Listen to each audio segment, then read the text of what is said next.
Thanks for tuning in to episode 69 of Tryp Rapport. This episode is a heavy one. I had the opportunity to sit down again with my brother Mark, who's been on episodes 15 and 16 previously.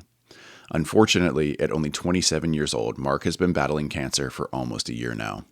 I wanted to talk to him about how beneficial cannabis has been for him during this journey. Over the years, I have heard people declare that cannabis kills cancer and make all sorts of other miraculous claims. However, when he was initially diagnosed and I was pouring through all the research on alternative therapies, cannabis honestly didn't look all that promising, other than its potential to increase appetite. We discussed the actual benefits he experienced, as well as some of the downsides he had with it, and a warning for those who are in similar situations. Those who know me know that I am never one to ask for charity. That being said, we started a GoFundMe for Mark following his initial diagnosis, which actually did quite well in the first few weeks. To anyone who is currently listening who donated on that first run, I seriously can't thank you enough. However, the momentum of that fundraiser has stalled out, and unfortunately, the cancer has not. After many rounds of chemo and some state-of-the-art immunotherapy, his body still isn't responding as the doctors were expecting. Mark has been in the hospital more days than he's been out since his diagnosis, and he's unable to work, and he's been battling the state of Pennsylvania for disability since he was admitted. Lawyers are involved, but he's playing the waiting game.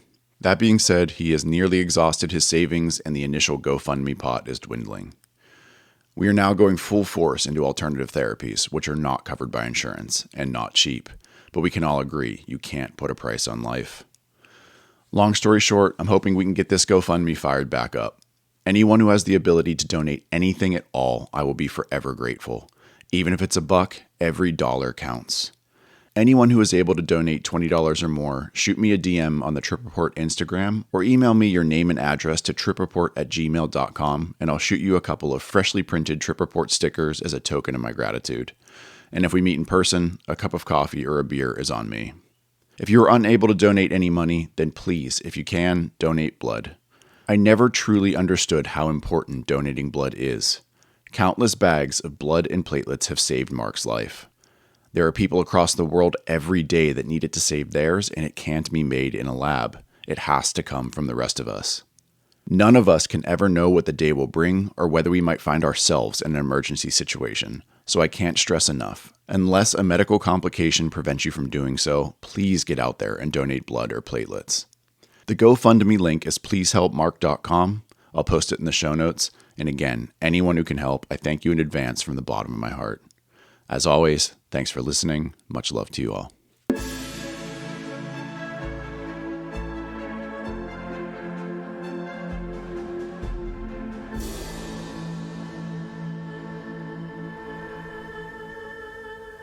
All right, man, round 3. Thanks for coming back on the pod again. Oh, yeah. So 2024 has been a real shit year. Yeah, I'm dying. Yeah. We're all dying, but it's a little sketchier in the situation you're in. So, I guess it was April. What? When was the official diagnosis date? It was February because it was like mid to late February when I got some blood work done because I was like in the process of losing weight and I had a lot of fatigue. And the doctor I was working with, she's like, yeah, let's get some blood work. And then I got the blood work and she called me and she was like, you need to go to the emergency room, like right now. And I remember I was like playing a game called Escape from Tarkov. It's like the most accurate like shooting war simulator ever. Like if you like guns jam, like you can part them out, all kinds of stuff. And I was like playing with some friends and you're like in a raid, like live with other people. And I remember getting that phone call and I'm just like, all right, I'm out. And I just laid down a bush and like I just dropped all my shit on the ground and my friends hid it so I could get it back later if I wanted it or whatever. But then I ended up in the hospital for 40 days. Yeah. And the first hospital I went to, I like basically went to the emergency room. They gave me like blood and they didn't know if it was like a blood disease that was like attacking blood cells and stuff. So then they cut the bag of blood and then they were like trying to figure out what the hell to do. And then I got a CT scan the next day. And then that's whenever I was like in the bathroom and I looked at the CT scan on my phone and saw that I had a tumor in my chest. And I was like, oh, that fucking sucks. And then they're like, yeah, you have cancer. We should send you to the premier cancer hospital in the city, which is UPMC Shady Side. Because they're right next to Hillman Cancer Center. So, like, all the oncologists in UPMC, like, they're, like, as far as it seems, like, across the country, they're, like, on the top end of it all. And so I was there for a good while we figured out what was going on, because like even the biopsy I had to get, it was like super complicated. So it took like over a month for just the biopsy to come back, because like the cancer that's in me is very weird, and they had to do a lot of stuff to figure that out. So when you first read that diagnosis, like what's your headspace like when you see that? I don't know. A lot of it was just like we were just trying to figure out what the hell is going on. And on some level, I was like, oh, like cancer kind of makes sense. I don't know why it would make sense, but like, I don't know. It's just such a weird amount of stuff happening to my body. It was like, kind of like, I didn't know what cancer was before, and I have a better idea now, but there's so many different types, so many different everything. Some people just take a pill. Some people have to get like radiation. Some people are like, you're going to die soon. Like it's all very, very different, and tons of people have it. And I'm kind of blown away how many people like get it and then never tell anyone. Yeah. Like if you just have a pill, like no one really needs to know, right, kind of thing. But yeah, I mean, when I was in the bathroom, it sucked because I don't know. It was just like, oh, this really sucks. And then like my parents are outside, and I'm like, I'm not gonna be the one to tell my parents that I have cancer. That's pretty fucked up. Like I'm definitely gonna wait for like a doctor or something. But it's like even more fucked up to sit there knowing and like yeah, waiting for a doctor to come in. Well, that's what was funny is like the doctor, like she was great. She was super nice and answered any questions every bit of the way. But yeah, I think they ended up putting me in the ICU just to be like more heavily monitored once they found out. And then when we got the biopsy and stuff, and then, but yeah, I was sitting there in the bathroom and I'm like, this sucks. I was like, fuck, like I have cancer. And there was a nurse, male nurse in the bathroom, and he was like, well, just wait for the doctor, that kind of thing. And I was like, you look at my phone and tell me I don't have cancer. And he was like, oh, fuck. And so, yeah, it was just like, it was crazy. And then I go back outside, and I don't even know if like my parents heard me or anything. I'm sure on some level they did. But then like as soon as I sat in the bed, maybe like a minute or two later, the doctor came in. Mm-hmm. So it was like there was very little time of me just sitting there being like, she was like, it's gonna be all right, that kind of thing, and definitely like calmed the nerves as much as you can, I guess. And I was like, oh yeah, I saw it on the app. She's like, a damn app. I mean, is there any sense of relief in terms of, you know, for months struggling with, you know, the weight loss and the being dizzy standing up and all that? Is there any sense of relief having a diagnosis, knowing what was causing that? Or was it just like, fuck, cancer, like worst possible scenario? No, it's not a relief at all. Well, I mean, I get it. I get the standpoint of like, oh, hey, it's going to fix. Like now we know, now we can feel better. Like, yeah, feeling better is cool. But like, now we got a fucking whole new mystery that's going to take over a year to, I mean, we're still at a point of like, yeah, we tried a bunch of stuff has failed, stuff has succeeded, and now we've hit a point of there's no data, like we're kind of blind and basically just kind of working with what the oncologists have experience with that are localized here and the ones that he can speak to and stuff. Like it's not like there's, oh, hey, with someone with stuff in your spinal fluid and these things have not worked and these things have kind of worked. What do we do next? And then that kind of thing. It's like, it doesn't exist. So they're just trying to figure out what might be the next best move. Yeah. So, I mean, speaking of no data, I guess that's why we're here today is, you know, when you got that diagnosis, I just started going down deep rabbit holes of all of the alternative therapies and stuff that were out there. And I was just curious on cannabis because, you know, I've heard people across the board say like, oh, cannabis can cure everything. And like Rick Simpson oil does this and does that and has all these miraculous things. And this is like right when I started the master's program with the class that was the pro seminar on reading, interpreting, and writing research papers. So I have access to all these Harvard libraries. And I was just like, what is out there for cannabis for cancer treatment? And I saw nothing in terms of like killing cancer cells or anything along those lines. And what I tended to see over and over again are the benefits of cannabis for chemotherapy and increasing appetite. And then also the reduction of anxiety, kind of like the mental side of what cannabis is capable of. So that being said, you know, being someone who has used cannabis before this, how has your relationship with cannabis changed, if any, and what benefits have you seen with going through cancer treatment? I definitely can't wait to smoke weed again. Like smoking weed is just a good time. And what was your reason for stopping smoking? Well, once you kind of get cancer, your immune system takes a hit. And if you have no immune system and you smoke and you get a fungal infection in your lungs, there's a 95% chance you're dead. And so I'm like, that's not worth it. Yeah. And so, I mean, I know people that have a neighbor who he got cancer, apparently some other kind of like lymphoma. And he was like, yeah, they told me to do these things. And he's like, yeah, I kind of didn't really listen to that, because we would look over and just see him like smoking cigars, smoking weed out in his van, just hotboxing the shit out of it, like getting hammered. Dude just didn't give a fuck, and it worked. I mean, he got through it, and he was like, yeah, I don't know, man, I really lucked out with that one.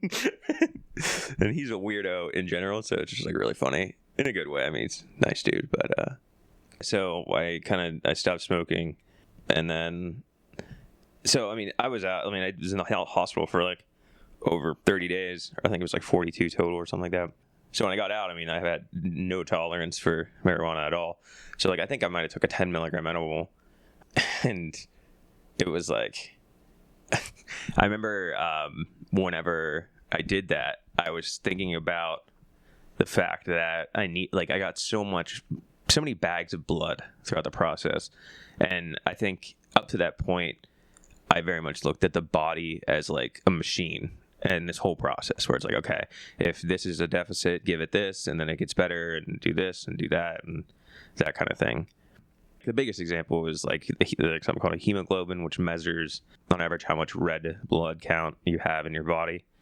So the main statistic that they use here, and I know it changes from place to place, but if your hemoglobin goes below 8, and a normal hemoglobin is like 12 to 16, 12 to 15, 12 to 14, that kind of thing. I don't really know the top end because never got there. But I was just thinking about all the bags of blood. And I'm like, holy shit, I'd be dead if we didn't give me like all this blood. Yeah. And that kind of in combination with how much my mom has done for me in this process, it definitely made it all so much easier. Whatever that really means. And I was just crying so much, and just like coming to that realization. So like, it's kind of the whole thing. It's interesting about pot where people say like, oh, you should only do like once every couple of months, and then do a shitload at once, because then you have like these realizations and become aware of certain things in your life and things along those lines. So I've heard people say that and that wasn't 10 milligrams isn't like a crazy dose, but were there any psychedelic effects of it? Like, did it change? Did you have visuals, anything along those lines, or no? Dude, I feel like I don't know. We've done enough drugs that it's like I'm aware of all these things that like, I feel like if I meditate and just like stare at like a popcorn ceiling, if I just stare at the ceiling, I'm going to see it move a little bit and that kind of thing. And I've definitely had that experience on weed. But I've fucked with like too much weed at times. Yeah, I don't know. So after that, I pretty much used it I would take like pretty much an edible a day for, I don't know if it's anxiety or whatever, but there's just like a lot to trying to figure out what life is in the meantime. Like I often joke about, like, it's funny to me that like when you get cancer, it's just like, oh, stay home, play video games, and get high, and like we're so proud of you. You're doing it. It's just like I guess so. It's just passing the time, and that's like the easiest thing that marijuana I think helps do is just pass the time. Like you take an edible and it's just like 6 hours, you're just like gone, and you can do stuff for them and during it, and it's fun and whatever, and makes things funnier. You can enjoy things and that kind of stuff. But yeah.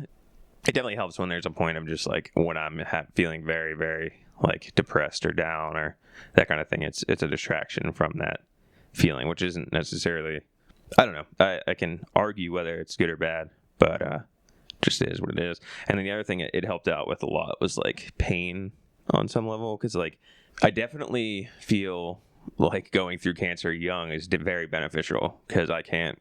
When people are like, "Oh, do you have pain?" and I'm like, "Yeah, from just like being constipated or like." Pooping issues. And it's like, it was definitely the point multiple times where it's just like, I don't want to sit down in a chair, like it's very painful. And when I took that, it definitely helped with the pain, so like it would definitely be very nice. And then the appetite thing is very real, like just losing an appetite, but taking that can definitely help, like would help multiple times. And even now it's like I'm for some reason lost my appetite again, despite not having cancer in my body that we're aware of. I'm curious on that though, the appetite stimulant side of it, but you also hear too, like people say like, oh, well, weed makes food taste way better. On that note, like when chemo kicks in, is it a like food tastes off and then cannabis makes it taste more like what it was, or it still has a like, what I'm trying to say? Like, Yeah. yeah. I think the sort of answer is all the above. Okay. Yeah. What's weird is I went through like essentially 8 rounds of chemo, and like 4 of them, which it was like this one type and then this other type, and they were the same too. And the second one was definitely way worse than the first one. But it's like, it's weird how it's so easy to forget aspects of how shitty parts of chemo are, because it was like basically like after I get the chemo drug, I would know that for like 2 days afterwards it's gonna be so hard to eat, everything doesn't taste right, and I'm just super depressed. Like it just is like, that's just what it is. And every time it was like, I don't see the point in the future, like I don't want to be here, like that kind of shit, like just like super dark shit every single time. So whenever I was like really going through it, I was like, okay, I know that this is coming.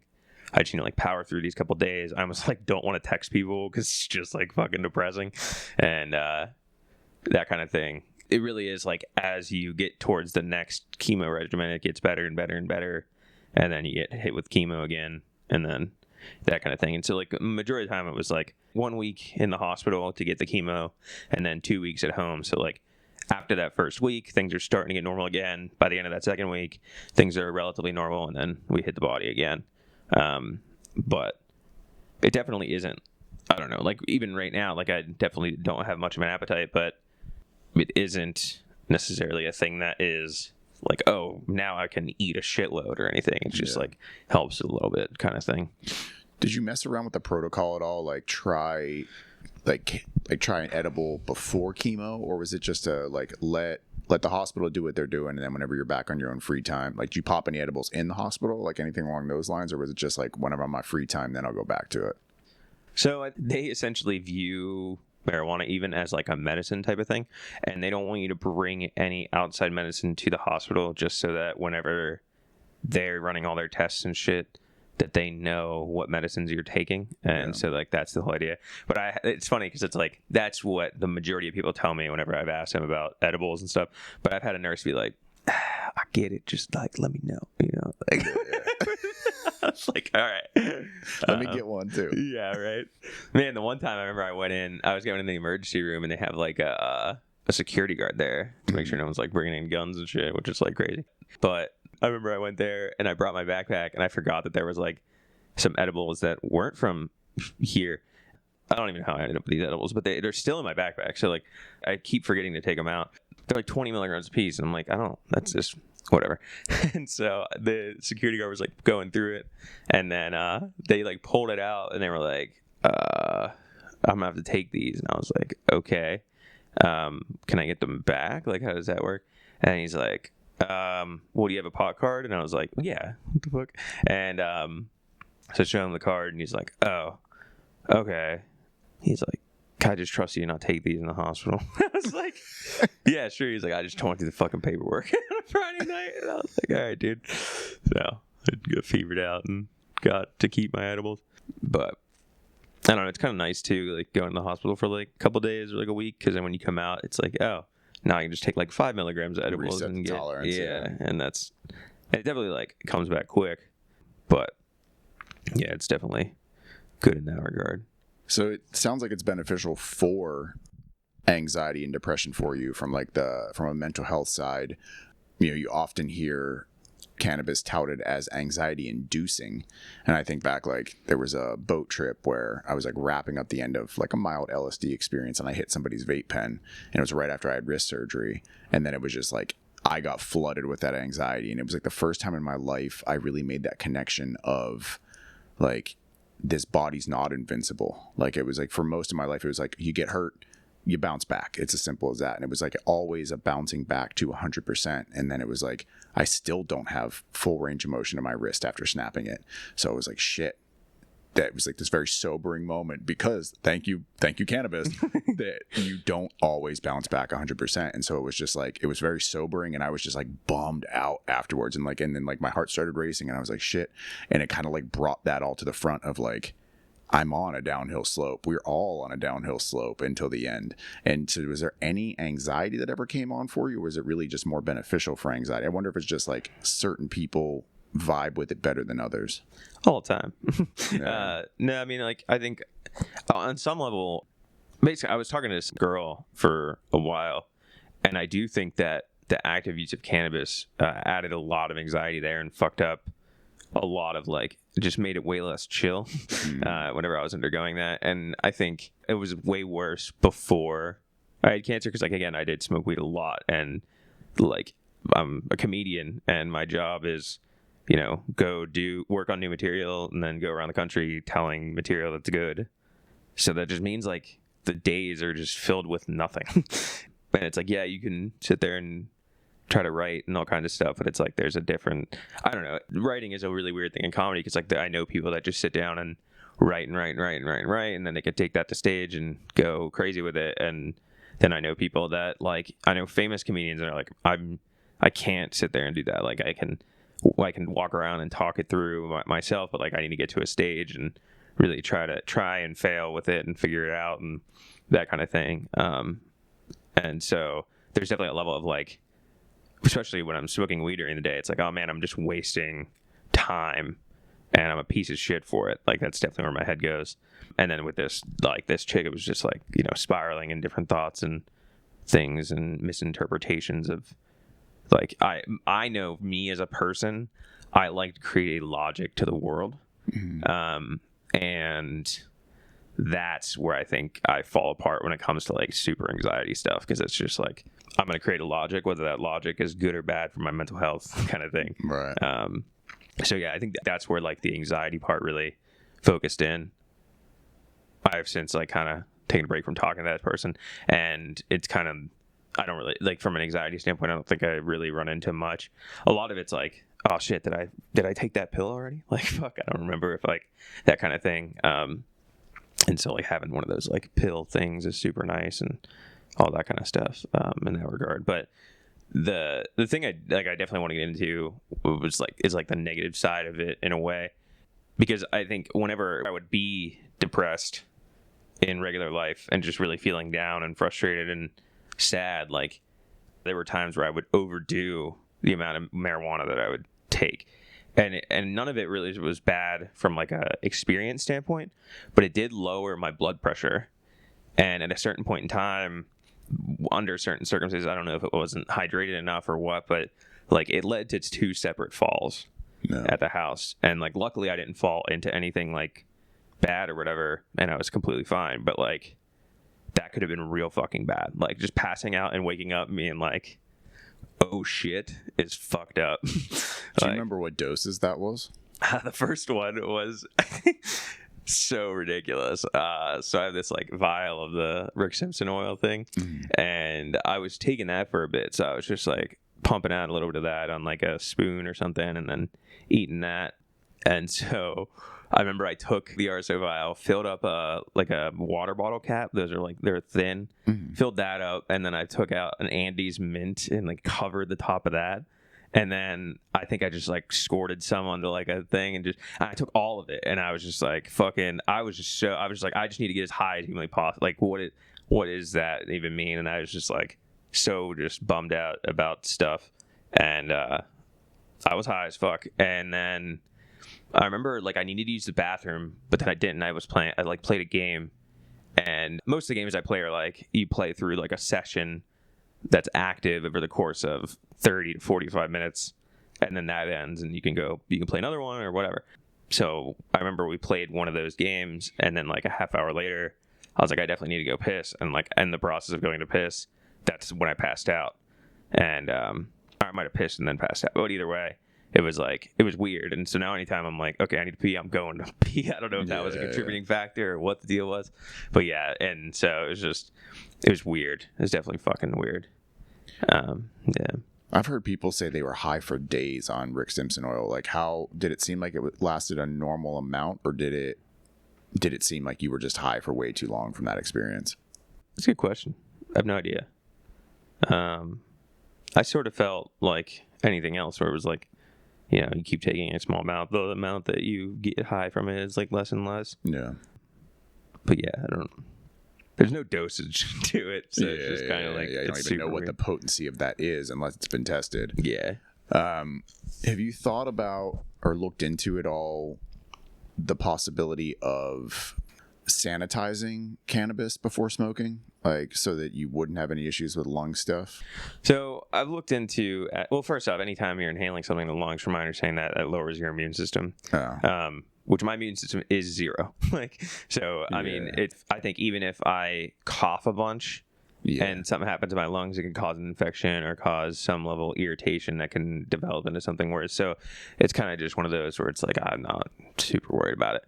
So the one time I think I smoked like twice in my time. And both times I had a relatively good immune system compared to, what it is now for me. But I bought like a thing that goes in the top that has a carbon fiber filter in it, and then I bought like a special downstem and bowl that both have extra filtration in it, and so all that's like in my bong. So I was like, if God wants to kill me, I'll smoke it like this with 6 different filters in it or whatever, then he's gonna or whatever. But yeah, and so I smoked the one time, and then the other time was when I had all that stuff. And again, when my immune system's up, it's like much less of a deal. Mm-hmm. And then there was a point where I thought that I was cancer free for a little bit. So that I would do a vaporizer at that point, because I felt that was my next question. Is like a vaporizer. There really should be nothing that could be in there, and you're less likely to cough too. That's what I was thinking. So I was like, oh, I'll just fucking use that, and then so I did that for like a couple days until we were like, oh no, we're still fucking. I'm like, okay, cool. Yeah. I'm in the mindset because like when we started out, my doctor was like, our goal is to get you back to a normal life. Like the life that you had before, where you don't have to worry about anything, don't have to take anything, and just keep living. And I don't know if that's still the goal or not, but I mean, in my mind, it is. And so it's like a lot of short-term sacrifice for long-term success, right? And so that's kind of what I chalk smoking weed up to.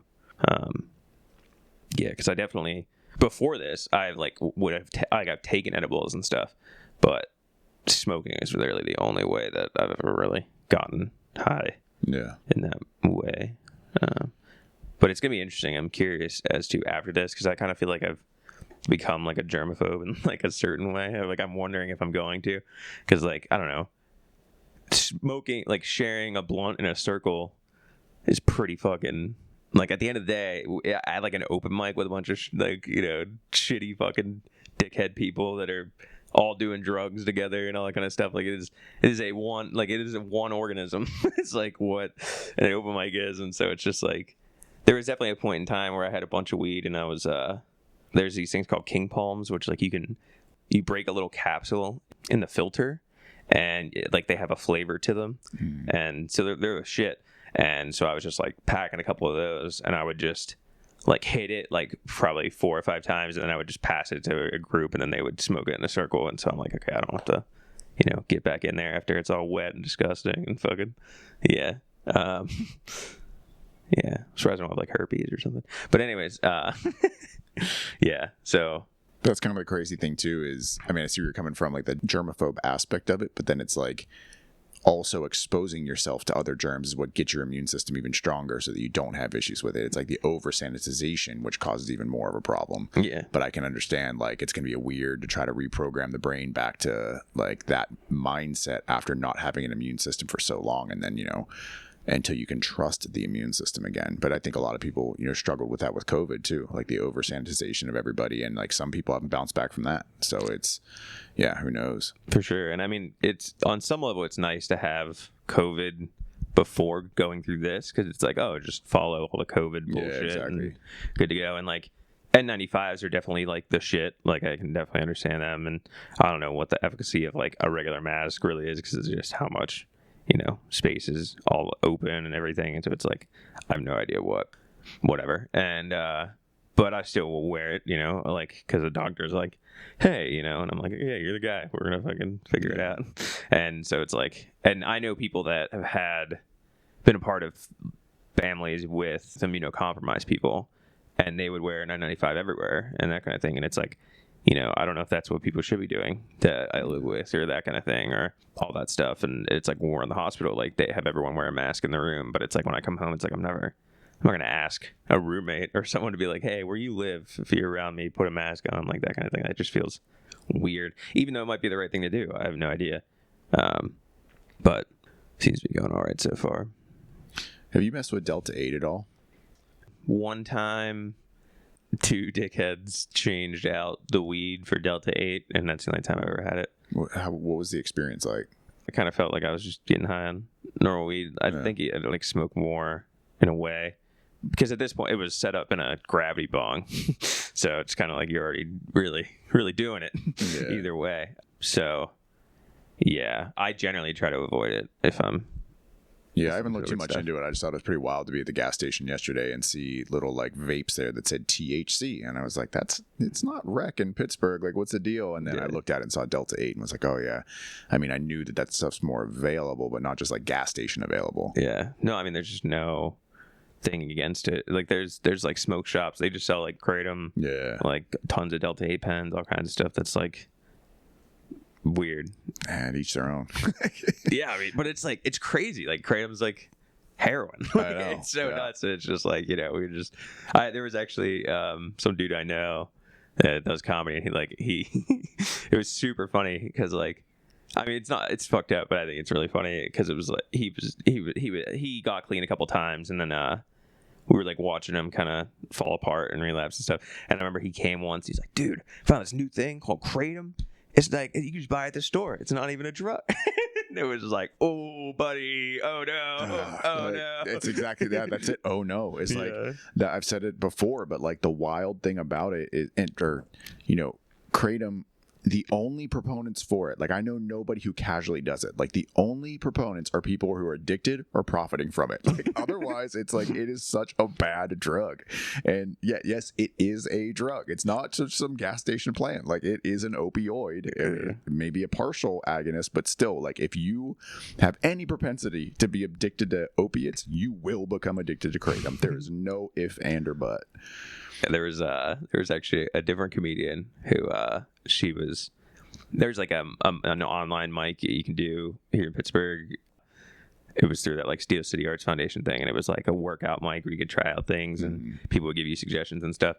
And she was like coming off like a fresh like relapse, and she was just talking about like she's sitting there with Kratom. She's like, I'm just eating dirt. And I fucking love it. And it's like, why am I so cool with just dirt? Like, it was just super funny to like hear that. And it was very funny, but like, also sad. But like, yeah, she definitely made it very funny. Yeah, Kratom's just so nuts. Yeah. Yeah. I know some people are like, oh, I have, like ankle pain or whatever, and then we'll help with that. But like, I just am curious how many of those people turn into addicts to the whole thing, because it's just so crazy. But anyways.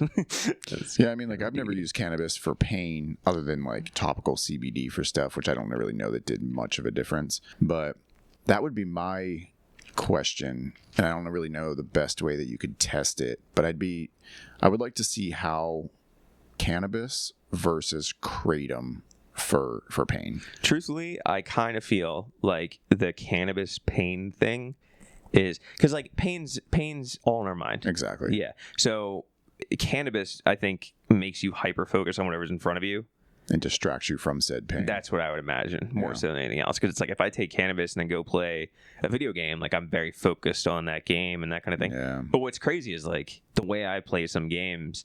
Like most recently, so the one game is called Team Fight Tactics, where you're like basically buying characters. You buy 3 of a kind, you can upgrade it, that kind of thing, and you're facing other people, and it's called like auto chess. So you're like building a board, fighting other people's boards, and you just do that in cycles and stuff.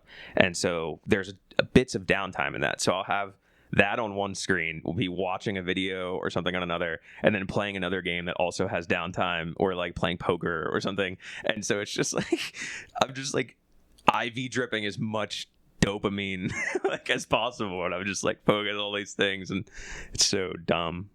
I think I've broken myself to just sit down and enjoy like a thing. Yeah, so it's definitely weird, but yeah, it definitely focuses up a lot more on like what's in front of you. Yeah. So yeah, I mean, I think you kind of said it best with them referencing cannabis as another sort of medicine. Like I've kind of gone back and forth over the years on my thought process of cannabis, and I mean, I really can't deny that it is in itself a plant medicine. And it's interesting to think, like, when chemo goes into the system, it's programmed to destroy. Like that's what it's all about. And it's like it not only destroys cell, but it destroys mental health, all those other things that came with it, like you said. And that's where I say again that cannabis is a plant medicine that shines. It's like, even if it's a distraction, it comes in, and from a physical and mental standpoint, it does benefit. Like it has benefit. And so that's why for so much of my life, if I'm looking at politicians and I need to choose on who I would vote for, I just type in their name and then what they think about cannabis, because like it's such a hot button topic. And I think if you are so close-minded and stupid to not think that cannabis should be federally legal, you don't deserve to have any chair in this country anywhere. And so I'm so grateful for, who's coming into office right now, and what they're standing behind, not just cannabis, but psychedelics as well, because I really do think that has so much unlocked potential with all of these plant medicines that we've only scratched the surface of what they're capable of.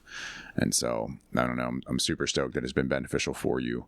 And I don't know, anything else you want to say on that topic? I mean, I don't really trust politicians. Follow what they need to follow to make the people happy for what they think with their teams and all that stuff. So I don't trust any of that until anything really happens. But as far as like cannabis goes, like I definitely think it's a medicine, but it's also something that could be like used or abused in a for sure way. I mean, I think on some level I was definitely just like depressed using cannabis as a distraction to pass time, and time just passes. And I knew someone, he would smoke weed. He ended up like taking my weed multiple times. I would buy like high quality weed that I'm like, if weed is going to be not have a fungus and like have all this testing stuff, I'm going to make sure, like I'm going to have it just in case if it like a time comes where I can smoke or whatever.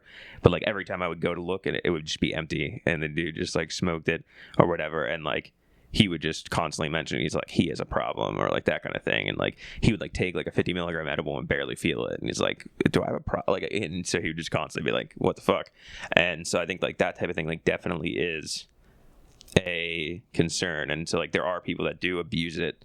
I definitely have been a person like that. So like I kind of go back and forth, because especially with this whole experience, like I don't know, good and bad is like kind of, I don't know, who gives a shit on some level of like, just, if I do just take edibles for the day and just hang out and do nothing, doesn't really matter.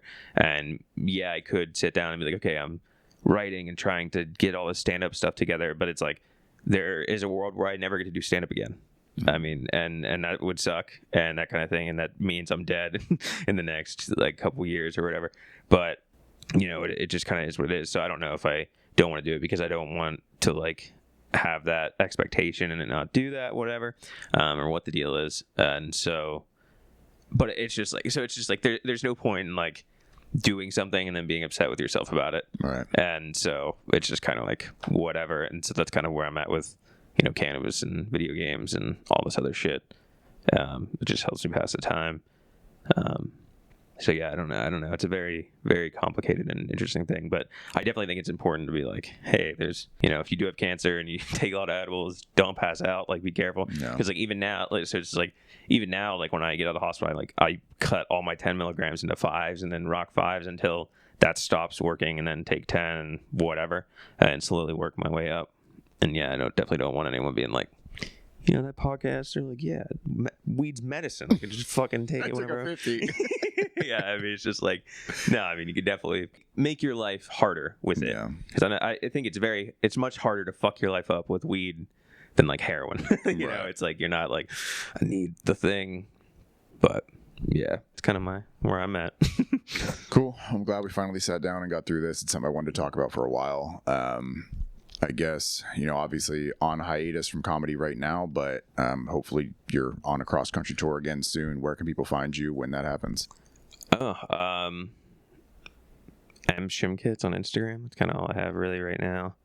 I have some YouTube that is really hard to find that doesn't have any videos. So, I mean, it has videos, but they're all unlisted and stuff. But if you listen to this and you're like, hey, I really want to listen to this guy's comedy, if you DM me on Instagram, I will send you a 15-minute video of me when I'm super fat and telling jokes with long hair. Word. I'll link all that in show notes. But Yeah. thanks again for coming on. Love you, man, and look forward to seeing this go in the best possible direction. Hell yeah, I'm gonna be all right. Hell yeah, damn right. Love All you right, man. too. Love Bye. you.